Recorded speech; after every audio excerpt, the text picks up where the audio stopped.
Ridha Allah subhanahu wa ta'ala adalah salah satu dari sifat. Nabi SAW mengatakan, laisa lil mu'min ayyudhilla nafsahu. Mukmin itu jangan sampai menghinakan diri. Sejarah hamba yang Allah sebutkan dalam Al-Quran, di antara tujuan besarnya adalah agar menjadi pelajaran.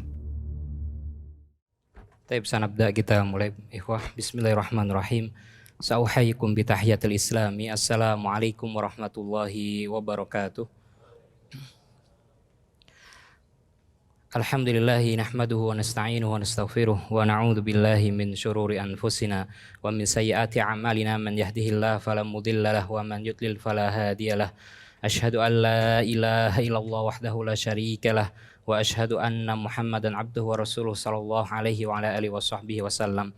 Qala Allah ta'ala fi kitabihil karim, ya ayyuhalladzina amanu taqullaha haqqa tuqatih wa la tamutunna illa wa antum muslimun. Wa qala sallallahu alaihi wasallam, fa inna asdaqal kalam kalamullah wa khairal huda huda Muhammadin sallallahu alaihi wasallam. Wa ba'du. Jamaah Masjid As-Sakinah yang dimuliakan oleh Allah Subhanahu wa taala, alhamdulillah dengan rahmatnya kita bisa melanjutkan pembelajaran kita, yaitu dengan kitab Mausu'atul Akhlaqil Islamiyah, ensiklopedia akhlak-akhlak atau karakteristik keislaman. Jamaah rahimanullah wa iyyakum, pada pertemuan yang lalu kita masih membahas yaitu tentang ikhlas. Ikhlas dibutuhkan dimanapun, kapanpun adanya. Adalah salah satu karakteristik seorang ahli ilmu, seorang pengajar ilmu, pengampu ilmu adalah ikhlas, yaitu memurnikan ibadahnya. Karena mengajarkan ilmu termasuk ibadah, maka memurnikan ibadah ini penting ya, agar dirinya nanti tidak kecewa. Memurnikan ibadahnya, menunjukkan niatnya hanya kepada Allah Subhanahu wa taala. Kaum muslimin, jamaah sekalian, maksud daripada ikhlas bukanlah yang mereka tanpa mendapatkan gaji, bukan mereka yang tidak mendapatkan sesuai dengan profesionalismenya. Bukan seperti juga yang ditafsirkan sebagian orang, zuhud berarti harus miskin, zuhud berarti nggak punya apa-apa. Nah, ini adalah penafsiran yang salah, sudah kita bahas di babnya. Kaum muslimin rahimanullah wa iyyakum, kalau disebutkan di literasi terdahulu, masa-masa keemasan gold age-nya di masa Islam seperti masa Abbasiyah, dibuka besar ya keran pintu-pintu ilmu, tidak hanya bersumber dari ketimuran, bahkan ke baratan juga dibuka. Tujuannya apa? Membuka wawasan keilmuan, mana yang bisa kita ambil. Maka diterjemahkan dengan gerakan penerjemah besar-besaran. Adalah cikal bakal berdirinya sekolah, cikal bakal berdirinya kampus atau universitas Islam. Sebelum adanya Al-Azhar adalah Darul Hikmah, adalah yang disebut dengan Darul Hikmah. Awalnya berupa maktabah, perpustakaan besar di sana. Para ulama berliterasi di sana. Para ulama mereka melakukan bahsul ilmi di sana. Kemudian menjadilah lama-lama dibuka halakoh ilmu, kemudian menjadi universitas atau kampus yang ada pada masa Abbasiyah. Kaum muslimin rahimanullah wa iyyakum, kalau dikatakan di literasi terdahulu, keikhlasan ya tidak terpaut dengan penggajian betul. Karena terdahulu yang namanya mengajar ya tidak digolongkan wazifah, tidak digolongkan profesi. Lihatlah pada masa-masa keemasan di masa Umayyah, di masa Abbasiyah, guru dimuliakan ya, guru ya disejahterakan. Tidak harus ya, enggak harus ribet dengan administrasi keguruan seperti sekarang kaum muslimin. Lihatlah di masa Abbasiyah, Syekh kami Abdullah Samiri pernah mengatakan bahwasanya di masa Abbasiyah itu ya para ilmuwan ya diberikan motivasi. Apa itu? Agar mereka lebih semangat dalam menerjemahkan, lebih semangat dalam mengajarkan ilmu, yaitu mengkonversi apa yang mereka tulis ya dengan emas ya. Mengkonversi apa yang mereka tulis. Bayangkan ketika imam ya yang menulis Fathul Bari, misalkan Ibnu Hajar Al-Asqalani, misalkan menulis Fathul Bari, kalau sekarang dicetak dengan kertas sekarang bisa 12-13 jilid, atau di percetakan lain mungkin lebih, bisa 31 jilid. Bayangkan kaum muslimin, ketika kertasnya ya pada masa itu bukan seperti kertasnya pada zaman sekarang ini, sangat berat. 30 jilid ya dikonversi dengan beratnya emas. Kaum muslimin rahimanullah wa iyyakum, maka tidak benar ya konsep-konsep keikhlasan berarti meniadakan kesejahteraan. Ikhlas adalah hubungan ibadah dirinya dengan Allah Subhanahu wa taala. Adapun profesionalisme pekerjaan adalah hubungan antara instansi lembaga dengan pihak terkait. Kaum muslimin rahimanullah wa iyyakum, berikutnya merupakan bentuk keikhlasan dalam mengajarkan ilmu bagi seorang ahli ilmu adalah arifku bil muta'allimin, yaitu bersikap lemah lembut, bersikap mengayomi bil muta'allimin kepada para murid-muridnya, kepada para pembelajarnya. Arifku fil lughah, kata para ulama, yang namanya rifq, yang namanya arif, yaitu layyinul janib wa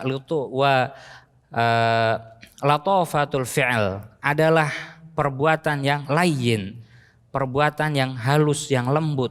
Dua, latifatul ilm wa latifatul fi'l, dan ya ketika memberikan pengajaran dengan pengajaran yang lemah lembut. Diddul unuf, lawan daripada rifq adalah unuf, yaitu keras. Kaum muslimin rahimanullah wa iyyakum, yang dimaksud lemah lembut di sini adalah para ulama ahli tarbiyah husnul inqiyad, ketika mengajarkan ya dengan metode yang bagus, lima yu'di ilal jamil, dengan memberikan pemahaman yang bisa dimengerti oleh kaumnya. Adalah suatu saat salah seorang sahabat mengajarkan kepada kaumnya dengan bahasa yang tidak mereka pahami, dengan istilah yang tidak populer, tidak familiar di kalangan mereka. Contoh Pak, kita misalkan ya diterjunkan di suatu kampung, diterjunkan di suatu tempat, istilah tersebut nggak ma'ruf, istilah tersebut nggak populer ya. Kata antum misalkan, ana misalkan, di sini biasa saja. Mas, antum mau kemana? Biasa ya. Ana mau ke pasar, ana mau ke majelis, ana mau ke masjid, ya biasa. Akan tapi di sebagian tempat ya, ini kata apa ya antum itu? Ana itu makanan apa minuman ya? Nah, nggak paham. Nah, maka nggak perlu menggunakan istilah-istilah tersebut ya, karena memang tidak dianjurkan ya, kecuali di pembelajaran bahasa Arab misalkan. Kaum muslimin rahimanullah wa iyyakum, adalah salah seorang sahabat ketika memberikan pengajaran kepada kaumnya dengan istilah-istilah yang tidak dimengerti kaumnya, dengan istilah-istilah yang nggak dipahami kaumnya, maka Rasulullah SAW menegurnya. Afatanu anta ya fulan, apakah kamu ingin membuat fitnah wahai fulan? Ya, seperti salah seorang sahabat ketika mengimami kaumnya ya dengan bacaan yang sangat panjang. Ketika itu pemuda masuk di masjid tersebut yang kebetulan sedang diimami seorang sahabat yang mulia, seorang sahabat yang agung, yaitu Mu'adz bin Jabal. Ketika masuk ya, dikira satu surat yang panjang sudah selesai, ternyata berlanjut. Ya, akhirnya beliau keluar dari sholat jamaah tersebut, mengadu ke Rasul SAW. Kenapa? Karena orang ini punya hajat, karena orang ini punya keperluan, karena orang ini punya kebutuhan. Maka disesuaikan. Walhamdulillah ya, seperti yang sudah termanajemen di Masjid As-Sakinah. Kalau duhur sekian menit, asar sekian menit. Jadi jamaah ya tidak menunggu-nunggu. Kaum muslimin, ternyata pemuda tadi adalah pasukan ribat, pasukan yang menjaga di daerah perbatasan. Sallallahu alaihi wasallam bukan memarahi pemuda tadi, memarahi imam yang membaca dengan bacaan yang panjang, nggak pas, nggak sesuai dengan tempatnya. Maka kaum muslimin rahimanullah wa iyyakum, ketika menerapkan syariat, ketika memberikan pengajaran, ketika memberikan pelajaran, maka disesuaikan tempat waktunya. Misalkan ada hadis Nabi SAW mengajarkan kepada kita bolehnya memakai ya sandal, memakai terompah, memakai sepatu ketika pelaksanaan sholat. Ya. Menjadi pertanyaan, apakah sudah diedukasi masyarakat di sekitar kita? Apakah sudah diberikan kajiannya masyarakat ya di sekitaran kita? Kalau belum, jangan diterapkan. Nggak paham mereka. Ya, dikiranya ini aliran apa? Ya, dikiranya ini mazhab fikih apa? Nggak paham. Ya, taunya kalau masuk ke masjid, ya di sana ada tulisan batas suci. Nggak boleh, ya. nggak boleh masuk saja, nginjek saja nggak boleh, apalagi dipakai sholat. Kaum muslimin rahimanallah wa iyyakum. Inilah salah satu yang dimaksud dengan arifku, kelemah lembutan ketika mengajarkan. Sudahkah kita mengadakan edukasi di masyarakat kita sehingga mengenal ajaran tersebut? Nah, kalau sudah, barulah kita ajarkan. Oh, syaratnya boleh dipakai sepatu ya untuk sholat, khuf yang dimaksud dalam bab fikih tingginya ya melebihi mata kaki, bahkan hampir sebetis. Kemudian tidak ada celah, dikhawatirkan najis masuk di sana, dan di bagian bawahnya tidak terdapat najis. Sallallahu alaihi wasallam ketika mengimami kaumnya di dalam safarnya, beliau memakai khuf ya, memakai sepatu yang tinggi ini. Kemudian atau memakai sendal di dalam suatu riwayat. Diberikan wahyu, diberitahukan oleh Jibril alaihissalam bahwasanya di balik sendal tersebut terdapat najis. Dilepas oleh Rasul sallallahu alaihi wasallam. Sahabat bertanya, "Wahai Rasulullah, apakah turun wahyu baru? Apakah ada syariat baru nggak boleh memakai sendal ketika sholat?" Boleh, ya, sebagai bentuk keringanan. Akan tapi tadi Jibril mendatangiku memberikan informasi bahwasanya sendal yang berada di bawah itu terdapat najis, maka aku lepaskan. Kaum muslimin rahimanullah wa iyyakum, dalam tegurannya sallallahu alaihi wasallam kepada sahabat tadi, ya, ketika ditegur, apakah kamu ingin buat fitnah di masyarakatmu? Kenapa? Memberikan informasi, mengajarkan kepada masyarakatnya dengan bahasa yang mereka susah memahaminya, sulit memahaminya. Istilah-istilah tinggi, istilah-istilah akademis, istilah-istilah elit yang gak dipahami masyarakat umum gak perlu dipakai kecuali di komunitas internal mereka. Adalah firman Allah Subhanahu wa taala menganjurkan nabinya sallallahu alaihi wasallam untuk bersikap lemah lembut kepada kaumnya. Kaum muslimin, di dalam ayat ini walaupun khitabnya, dialektiknya kepada Rasul sallallahu alaihi wasallam namun tidak khusus untuk beliau. Kata ahli usul tafsir ya, kata ahli usul dalam bidang ilmu Al-Qur'an mengatakan yang menjadi ibrah bukan sebab turunnya ayat ya, akan tapi esensi daripada konten ayat tersebut. Disebutkan di sini, fabima rahmatin minallahi lintalahum. Apabila ya, fabima rahmatin, kalau bukan karena rahmat Allah Subhanahu wa taala, lintalahum, kalian enggak akan bisa ya mengayomi mereka, enggak akan bisa mengambil hati mereka, enggak akan bisa berbuat lemah lembut kepada mereka. Maka mintalah sikap lemah lembut pada Allah Subhanahu wa taala. Ya, Allahumma ij'alni ya minal latifin misalkan. Ya Allah, jadikanlah kami adalah orang-orang yang bersikap lembut. Allahumma ij'qulubana layyinan latifan. Jadikanlah hati kami hati yang lemah lembut. Dikatakan dalam ayat tersebut, walau kunta faddan ghalidul qalbi, kalau kalian itu berlaku faddan, berlaku ya cepat emosi, marah, sedikit-sedikit marah, atau ghalidul qalbi, keras hatinya, lan faddu min haulik. Infaddu bimana infaru, tentulah orang-orang akan lari min haulika, di sekitarmu wahai Nabi sallallahu alaihi wasallam. Lihatlah sallallahu alaihi wasallam ketika beliau berdakwah ke Taif, dilempari oleh orang-orang di kabilah tersebut. Bahkan ya dikatakan beliau adalah majnun, orang yang gila. Dilempari bebatuan anak-anak, diludahi oleh anak-anak kabilah tersebut. Luka parah ya. Ketika di tengah jalan sallallahu alaihi wasallam ditawarkan, kalau mau ya akan aku hancurkan dua bukit tersebut bersama penduduk di baliknya. Apa kata sallallahu alaihi wasallam? Dijawab oleh beliau dengan lemah lembutnya, ya, yang aku harapkan adalah hidayah dari mereka. Seluruh kampung ini bisa masuk dalam agama Islam. Walhamdulillah, setelah beberapa tahun berlalu, seluruh penduduk di Taif sampai sekarang ya mereka masuk Islam. Ikhwatul aizah rahimanallah wa iyyakum, adalah sallallahu alaihi wasallam meriwayatkan hadis dari ibunda Aisyah radhiyallahu anha. Ya Aisyah, innallaha rafiq, wahai Aisyah, sesungguhnya Allah adalah maha lembut. Yuhibbur rifqa, menyukai kelemah lembutan. Wa yu'ti 'ala rifqi la yu'ti 'alal 'unuf. Allah Subhanahu wa taala akan memberikan ya sesuatu hal, yaitu hikmah ketika kita bersikap lemah lembut, ma la yu'ti 'alal 'unuf. Tidak diberikan kepada selainnya bagi orang yang suka amarah, suka ya marah dan keras hatinya. Wa ma la yu'ti 'ala ma siwah. Allah Subhanahu wa taala tidak akan memberikan kepada yang lainnya ya, yang tidak berlaku lemah lembut. Apa contohnya? Ketika Arab Badui ya memasuki Masjid Nabawi mencari Nabi SAW, di manakah keberadaan Nabi SAW? Kemudian apa yang terjadi? Kencing di masjid tersebut.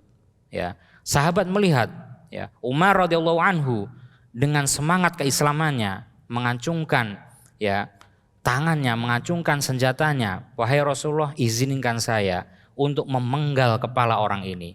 Apa kata Rasulullah SAW? Tenang, ya, biarkan dia menyelesaikan kencingnya dulu di masjid tersebut, di ujung masjid tersebut. Kenapa?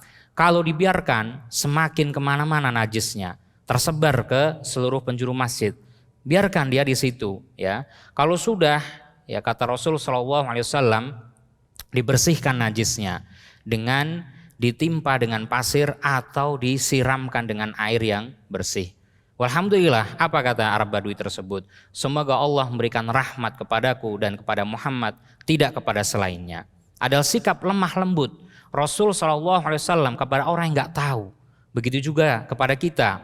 Kita bisa aplikasikan kaum muslimin, ya, para karyawan di PT Pahma Persada ini. Ketika ada junior kita, ketika ada kawan kita, ya, di lapangan atau di tempat kerja, belum paham, belum mengetahui, jangan diolok-olok. Sama keadaan kita juga seperti itu terdahulu, ya. Adalah sallallahu alaihi wasallam lemah lembut. Apa yang beliau dapatkan? Yang didapatkan adalah hidayah yang Allah Subhanahu wa taala kirimkan kepada Arab Badui tersebut. Adalah hidayah, adalah doa rahmat dari Allah Subhanahu wa taala yang didoakan oleh Arab Badui, ya. Yang didoakan hanya Rasul sallallahu alaihi wasallam dan Arab Badui, tidak kepada selainnya. Ikhwatal aizah rahimanallahu wa iyyakum, dalam hadis Jarir ibni Abdillah radhiyallahu anhu, sallallahu alaihi wasallam bersabda, man hurima rifqa hurimal khair. Siapa yang Allah haramkan, siapa yang Allah tidak berikan lemah lembut pada dirinya, ya, maka dirinya telah diharamkan, mamnu'anil khair, ya, tidak diberikan kebaikan. Au man yuhrimar rifqa yuhrimal khair. Siapa yang, ya, tidak berlaku lemah lembut, maka tidak akan sampai kebaikan padanya. Imam Asy-Syafi'i rahimahullahu taala kaum muslimin memberikan contoh langsung dari hadis tersebut. Murid terdekat beliau, Rabi' ibn Sulaiman rahimahullahu taala, dahulunya orang biasa, dahulunya orang yang lama, ya, ketika menangkap pelajaran. Bahasa orang sekarang apa, Pak? Slow learner, ya, lambat ketika menerima pelajaran. Apakah memaki-maki beliau? Nah, ini dia. Ya, kebanyakan kita seperti itu. Banyak kasus kemarin, ya, Pak. Ya, banyak kasus ketika Covid kemarin, biasanya di sekolah, biasanya di pesantren, biasanya di TPA sama ustadz-ustadzahnya, ya, atau bapak ibu gurunya, ini disuruh sekolah di rumah. Ya, seumur hidup nggak pernah ngajar, ya, biasanya langsung nyerahkan ke sekolah, biasanya komplainnya ke sekolah, ke pesantren, ke madrasah. Ini disuruh ngajar, coba, ya, diajarkan anaknya sambil online dibimbing ustadz-ustadzah atau guru, ya, bapak ibu gurunya. Coba, ya, dibimbing anaknya. Padahal masih online, masih dibimbing bapak ibu gurunya, ya. Seumur hidup nggak pernah ngajar. Oh, ternyata rasanya seperti ini, ya, mengajar, ya. Padahal anaknya sendiri, bukan anaknya orang lain. Biasanya saya cuma bisa komplain. Ternyata ngajar itu butuh seni. Ternyata ngajar itu, ya, ada ilmunya. Nggak semua orang bisa mengajar, ya. Akhirnya apa? Ya, bentak anak, ya. Anak dicaci maki dan sebagainya. Ikhwatal aizah rahimanallahu wa iyyakum, adalah pelajaran besar yang disampaikan ulama besar mazhab Syafi'i, Imam Muhammad ibni Idris Asy-Syafi'i rahimahullahu taala. mengajarkan kepada kita bagaimana sikap lemah lembutnya beliau rahimahullahu taala, bagaimana beliau menjaga kejiwaan psikis daripada muridnya, tidak dipermalukan, ya. Kalau nggak bisa jawab, nggak dijadikan candaan di kelasnya.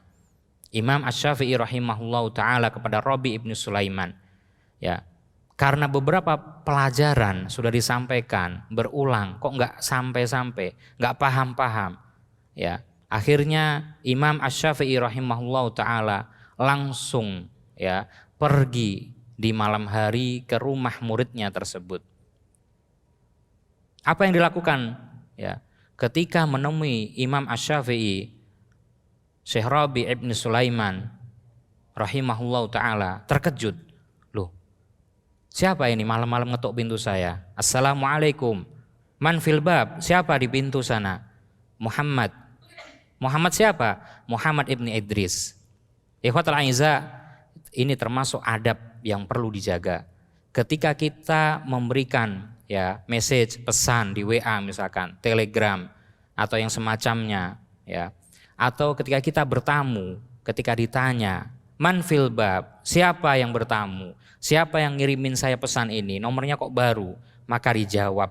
Sallallahu alaihi wasallam memberikan pengajaran langsung. Ketika ada yang bertamu ke rumahnya, mengetuk pintu, man fil bab, ana, saya, ya, maka Rasulullah marah, saya, kamu nggak punya nama, ya. Ikhwatul aiza rahimanallah wa iyyakum. Kemudian Syekh Rabi ibnu Sulaiman teringat bahwasanya di kota ini nggak ada nama yang sama, ya, dengan Imam Asy-Syafi'i gurunya.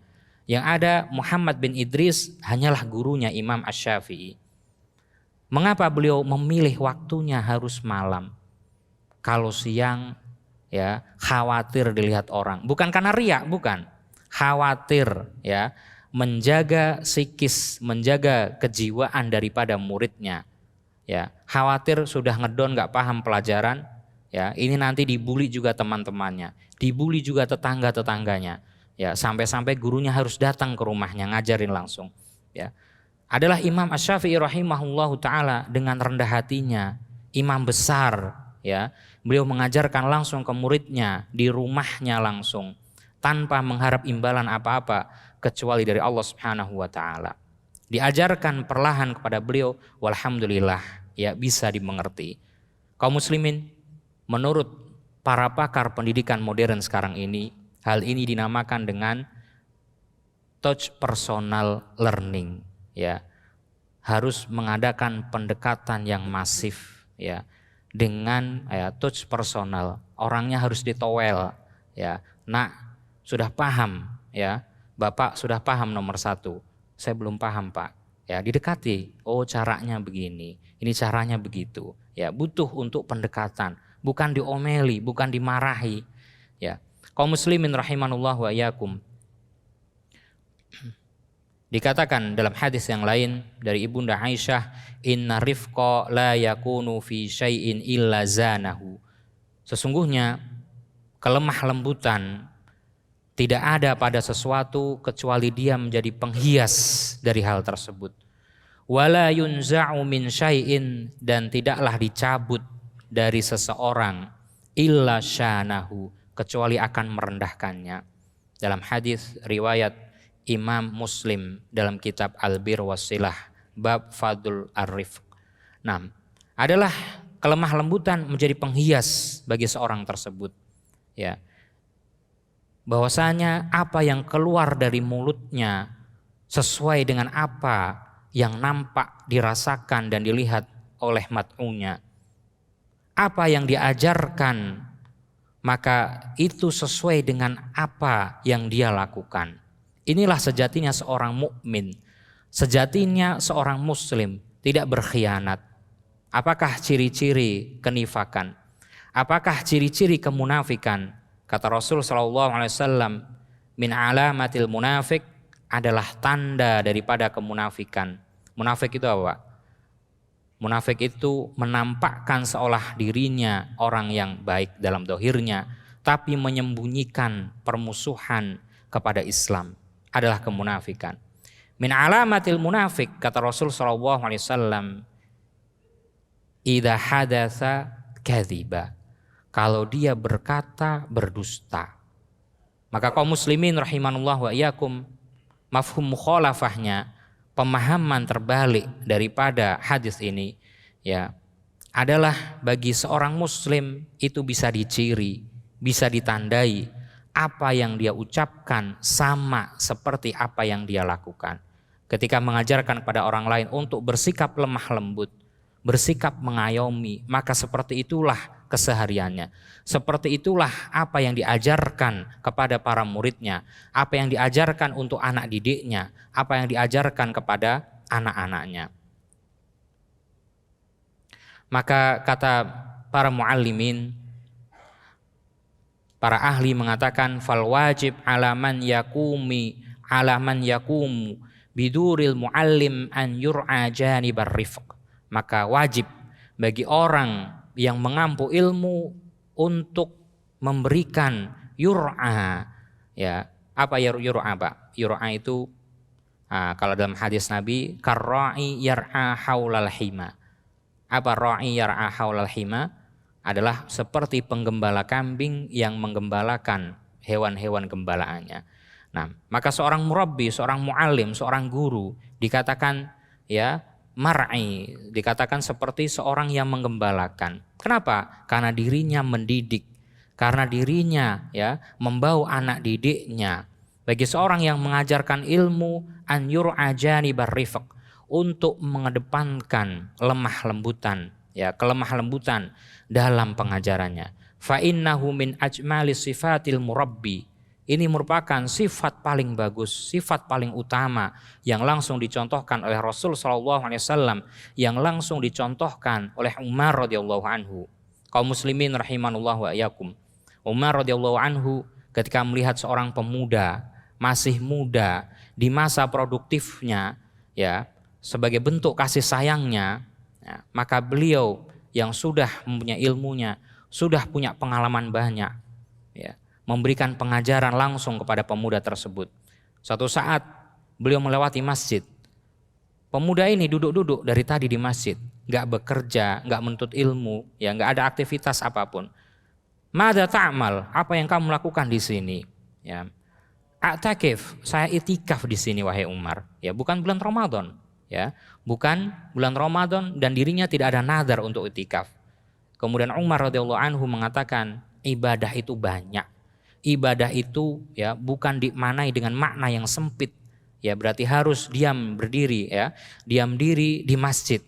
Ya, padahal dirinya punya kewajiban terhadap anak istrinya. Dirinya punya kewajiban memberikan nafkah yang di atas perwaliannya atau di bawah perwaliannya. Maka kaum muslimin rahimanullah wa iyyakum, Umar radhiyallahu anhu ya menyuruh pemuda tersebut untuk keluar dari masjid, ya, untuk bekerja, untuk menuntut ilmu. Dalam hadisnya sallallahu alaihi wasallam, sebaik-baik pekerjaan adalah pekerjaan yang halal yang dia lakukan langsung dari kedua tangannya tanpa meminta-minta. Adapun al-mas'alah meminta-minta, kata Rasul sallallahu alaihi wasallam, ketika diberikan dia akan ridho, kalau enggak diberikan maka dia akan marah. Maka larangan banyaknya ya meminta-minta dari seseorang. Hadis yang banyak melarang kepada seseorang yang masih produktif, masih bisa bekerja ya meminta-minta kepada sesamanya, kecuali ilal darurah, kecuali ada keadaan yang memaksa dirinya ya harus berbuat demikian. Kaum muslimin rahimanullah wa iyyakum, kita cukupkan pertemuan kita di siang hari ini. Semoga yang sedikit bermanfaat bagi ana pribadi dan antum sekalian. Wassallallahu ala nabiyyina Muhammadin wa ala alihi washabbihi wasallam. Barakallahu fikum. Kita akhiri dengan doa kafaratul majlis.